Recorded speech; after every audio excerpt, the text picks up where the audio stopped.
Will you pay $1,000 for the PlayStation 6? Because you might have to. It's April 2nd, 2026 for VGC. I'm Jordan Midler, and today PS5 prices around the world have shot up. I'm sure you've had this date circled in your calendar for some time, and now it's time to celebrate the death of the affordable console. Right now, the cheapest PS5 you can get will retail for $599.99 in the US, $519.99 in the UK, and $599.99 in Europe. That's an increase of $100. Well, if you want a professional PlayStation 5 console, that's even more. It's seen a $150 price rise to $900 in the US, £790 in the UK, and €900 in Europe. This means that the increase, which Sony is saying is about the global economic landscape, which is fair enough, means that the cheapest digital edition PlayStation 5 has now increased in price 50% since the platform was launched in 2020. The console is now 50% more expensive than it was when it came out. That's not normal. The global economic factors at play are obvious and understandable, but it doesn't make it any easier on you, the people actually buying the thing. You can't pay for the next PlayStation by explaining to the work experience boy in game that you understand the Strait of Hormuz and therefore deserve it for 400 quid. Both Sony and Microsoft previously raised the price of their game console last year, driven by the impact of US tariffs, increased memory costs, and broader macroeconomics. However, when they previously raised the prices of the consoles, it was around $50. This week's rise is significantly larger. For its part, Microsoft raised the prices of its Xbox consoles twice last year. A standard Xbox Series X console now retails for $649.99 in the US, which is up $150 since launch, and the cheaper Series S sells for $399.99, which is an increase of $100. The cheap console, the Xbox Series S, which was advertised as being cheap, the little cheapy one, is $400. The beefy console launched at $500. Since Sony's last price revision, memory prices have increased significantly worldwide. I'm sure you've noticed the DRAM contract prices have reportedly increased over 170% year on year. The global economic situation has piled further pressure on game console makers, which historically have reduced prices over time. Surely you remember that at this point in the generation last time, 6 years after the console was released, the PS4 was like $200. They were giving you that console, the base version, but still, with Horizon for around $200, around less than third of the price of the Xbox Series X, and the Xbox Series X doesn't even have NAC on it. It's a challenging market for home consoles in general, with prices higher than ever and consumers squeezed by a higher cost of living. According to Circana data, hardware and software sales in the US had the worst November since tracking began. The average price of new video game hardware in the US in November 2019 was $235, compared with $439 in November 2025. So how long will it be until the Nintendo Switch 2 follows suit?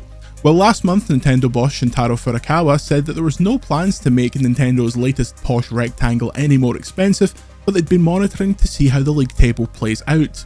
The elephant in the room is obviously the fact that this isn't going to get better. So, how much is a PlayStation 6 going to cost? How much is the Xbox 5 going to cost? Well, they're probably going to be very, very expensive. Right now, in your head, if I asked you to tell me what you'd expect to pay for the next generation of console and what you would pay, you're probably floating around the $500 to $600 mark. It's an expensive bit of tech, to be sure, but as people who enjoy video games, we've become pretty used to dropping that kind of cash every 8 years or so. For the PlayStation 6, there's a decent chance that price is doubled. You're probably going to be paying around the same amount you'd pay for a new iPhone as you will for a new console. There's already been an issue this generation of players being unwilling to move to the next console. While PS5 will likely end up being Sony's most successful generation from a pure money perspective, the narrative around it having no games and the elongated tail of the PS4 haven't helped. PlayStation are probably very happy to have had it so easy this generation, with their only competition in the premium console space utterly stumbling through a second generation in a row where Microsoft has clumsily alienated the audience that made the 360 such a cultural juggernaut. If you weren't there, I can't spend enough time explaining to you how big Halo 3 was, and to see how things are now is an unbelievable fall from grace. I've been waiting here since I found that it's a lot of fun to drive Halo 2. like up the elevator and on the second floor. And then like I'm getting a little tired now since I haven't slept for like 3 years. drinking a lot of Mountain Dew. So you can get him like in the blue semi-transparent. I think I'm going crazy.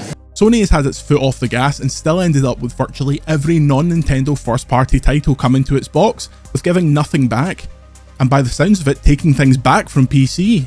So who's going to pay £1,000 for these new boxes? Take me for example, I have virtually the largest digital library you can have on a PlayStation. I've reviewed games throughout the entire PS4 and PS5 generation, first party, third party, anything. So for me, upgrading to the new machine for £1,000 would be a sore one, definitely, but I would do it even if I wasn't covering games professionally, because that's where all my games are and where all the new games that will come out are likely to live. But if you're someone who plays a couple of games a year, or maybe just waits for the massive hitters like your GTAs, in what planet are you going to spend that kind of money? It's not like games are the only things that are spiraling out of control. Groceries, petrol, rent, bills, everything is flying up while wages remain stagnant. These massive companies asking you for that kind of money is ridiculous, but they will. That's not even getting into the fact that reportedly there's some kind of PS6 handheld component to this whole mess. How much is a portable PS5 going to cost, and how will it have more than 10 minutes of battery life? Remember the Steam machine? That's not out yet, and at this point might never be released, considering how much more it would cost to make now than it did when it was being developed. So now I'm asking you to tell me in the comments, how much are you willing to part for these next machines? Is it a foregone conclusion that you even upgrade? It's not as if you can move directly to PC considering how expensive things are over there anyway. Maybe you'll just stick with this generation for longer than you stuck with the PS4. Let us know in the comments, and consider supporting VGC on Patreon, patreon.com/videogameschronicle. We'll see you next time. VGC is supported by Patreon.